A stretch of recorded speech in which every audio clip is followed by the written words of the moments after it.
To show non-speed sound while using live caption on Samsung Galaxy S24 Ultra, you have to enable show sound labels option in the live caption setting menu. To do so, swipe down the top of the screen and then tap setting icon. Scroll down the screen to find accessibility. Tap accessibility and then tap hearing enhancement. Tap live caption. Scroll down the screen. Under settings section, tap the gray on outfit next to show sound labels until the switch turns blue to turn it on.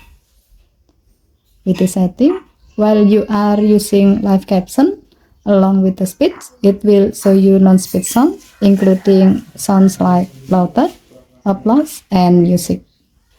Okay, thank you for watching. Please help to like and subscribe. Have a nice day.